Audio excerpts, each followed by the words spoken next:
ಓಂ ಶ್ರೀಮಾತ್ರೆ ನಮಃ. ನಿತ್ಯಭಕ್ತಿ ಕಾರ್ಯಕ್ರಮಕ್ಕೆ ಸುಸ್ವಾಗತವನ್ನು ಕೋರುತ್ತಾ ಅನ್ನಯಜ್ಞ. ನಾವು ಊಟ ಮಾಡ್ತಕ್ಕಂಥದ್ದು ಸಹ ಒಂದು ಯಜ್ಞ. ಅನೇಕ ವಿಷಯಗಳು ಊಟದ ಯಜ್ಞದ ಬಗ್ಗೆ ಮಾತಾಡಿದ್ದೀವಿ.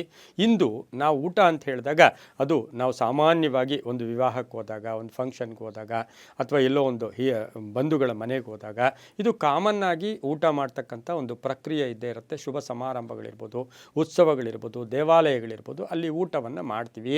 ಶಾಸ್ತ್ರ ಏನು ಹೇಳುತ್ತೆ ಅಂತ ಹೇಳಿದ್ರೆ, ಹಾಗೆ ಗರುಡ ಪುರಾಣದಲ್ಲೂ ಕೂಡ ಇದರ ಉಲ್ಲೇಖ ಇದೆ.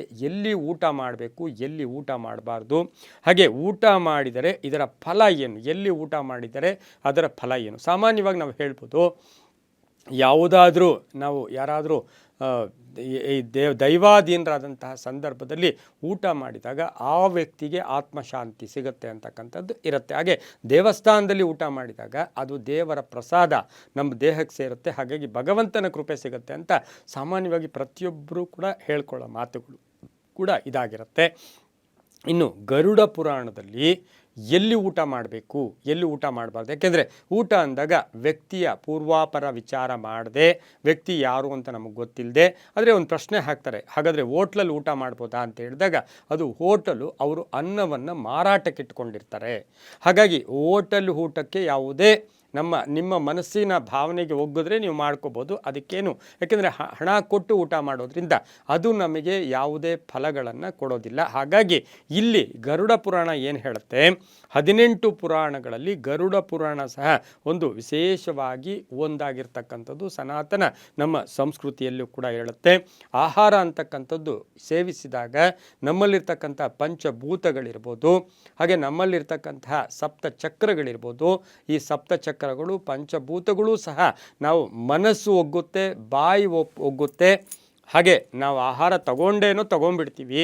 ನಮ್ಮಲ್ಲಿರ್ತಕ್ಕಂಥ ಆ ಪಂಚಭೂತಗಳಲ್ಲಿ ಇರ್ತಕ್ಕಂತಹ ಭೂತಗಳು ಜೊತೆಗೆ ಈ ಸಪ್ತ ಚಕ್ರಗಳು ಕೂಡ ಆ ಆಹಾರವನ್ನು ಸ್ವೀಕಾರ ಮಾಡಬೇಕು.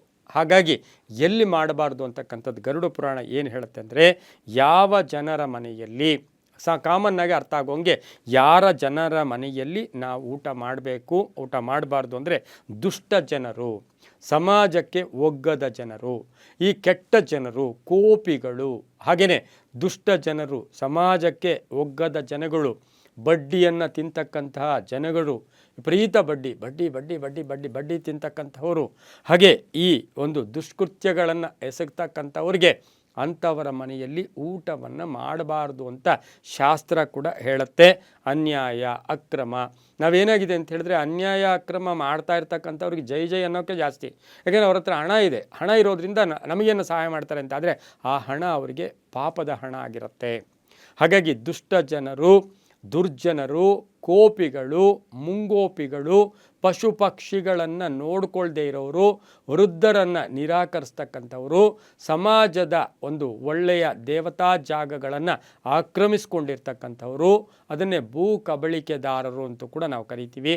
ಇದೆಲ್ಲ ಹೇಗೆ ಗೊತ್ತಾಗುತ್ತೆ ಅಂದರೆ, ಯಾವುದೇ ಕೆಟ್ಟ ಕೆಲಸ ಮಾಡಲಿ, ಯಾವುದೇ ವ್ಯಕ್ತಿ ಅದು ಪ್ರಚಾರ ಆಗಿರುತ್ತೆ, ಅದು ನಮ್ಮ ಕಿವಿಗೆ ಬಿದ್ದಿರುತ್ತೆ, ಆ ವ್ಯಕ್ತಿ ಏನು ಅಂತ ನಾವು ಸಹ ನೋಡ್ತಾ ಇರ್ತೀವಿ.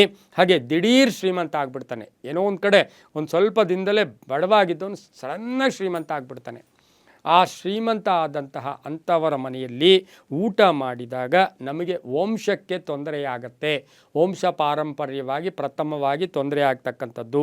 ಆಮೇಲೆ ಸದಾ ದುರಾಂಕಾರ ಇರತಕ್ಕಂಥವರ ಮನೆಯಲ್ಲಿ ಊಟ ಮಾಡಬಾರ್ದು. ಆಮೇಲೆ ಊಟವನ್ನು ಸಹ ನೀವು ಯಾರ ಮನೆಯಲ್ಲಿ ಊಟ ಮಾಡಬೇಕಾದರೂ ಸಹ ಅದು ಭಗವಂತನಿಗೆ ಅರ್ಪಣೆ ಮಾಡಿ ಊಟ ಮಾಡಬೇಕು. ಹಾಗೆ ಹೆಂಡತಿ ಮತ್ತು ಹೆಂಗಸರನ್ನು, ಮಕ್ಕಳನ್ನು, ಪಶು ಪಕ್ಷಿಗಳನ್ನು ಹಿಂಸಿಸ್ತಕ್ಕಂಥವ್ರಿಗೆ ಅಂಥವ್ರ ಮನೆಯಲ್ಲಿ ಊಟನೇ ಮಾಡಬಾರ್ದು ಅಂತ ಶಾಸ್ತ್ರ ಹೇಳುತ್ತೆ. ಹಾಗಾಗಿ ಇಲ್ಲಿ ಊಟ ಮಾಡಬಾರ್ದು. ದುರಾಂಕಾರಿಗಳು, ಅಕ್ರಮ ಸಂಪಾದನೆ, ಅನ್ಯಾಯ ಮಾಡಿರ್ತಕ್ಕಂಥವರ ಮನೆಯಲ್ಲಿ ಊಟ ಮಾಡಬೇಡಿ. ಅದೇ ಎಲ್ಲಿ ಊಟ ಮಾಡ್ಬೋದು, ಒಂದು ಹೊತ್ತು ಊಟಕ್ಕೆ ಎಲ್ಲ ಒಂದು ಕಡೆ ಕೂಲಿ ಮಾಡಿ ಊಟ ಮಾಡ್ತಕ್ಕಂಥವ್ರ ಮನೆಯಲ್ಲಿ ಒಂದು ತುತ್ತು ಅನ್ನ ತಿನ್ನಿರಿ, ನಿಮಗೆ ಎಷ್ಟೋ ಒಳ್ಳೆಯದಾಗತ್ತೆ. ಅಲ್ಲಿ ಭಗವಂತನ ಆವಾಸ ಇರುತ್ತೆ, ಭಗವಂತ ಸಕಾಲಕ್ಕೆ ಕೊಡ್ತಾ ಇರ್ತಾನೆ ಏನು ಬೇಕೋ ಅವರಿಗೆ. ಆ ರೀತಿ ನೋಡೋಕ್ಕೆ ಹೋದಾಗ ಈ ಒಂದು ಅತಿ ಬುದ್ಧಿವಂತಿಕೆ, ಅತಿ ದುರಾಂಕಾರ ಮತ್ತು ಬಡ್ಡಿ ತಿಂತಕ್ಕಂಥವ್ರ ಮನೆಯಲ್ಲಿ ಆಹಾರವನ್ನು ಸೇವಿಸೋದು ಶುಭ ಅಲ್ಲ ಅಂತ ಶಾಸ್ತ್ರಗಳು ಕೂಡ ಹೇಳುತ್ತೆ. ಎಲ್ಲವೂ ಕೂಡ ನಂಬಿಕೆಯ ಆಧಾರ ಅಂತ ಹೇಳ್ತಾ, ಸರ್ವೇ ಜನ ಸುಖಿನೋ ಭವಂತು, ಸಮಸ್ತ ಸನ್ಮಂಗಳಾನಿ ಭವಂತು.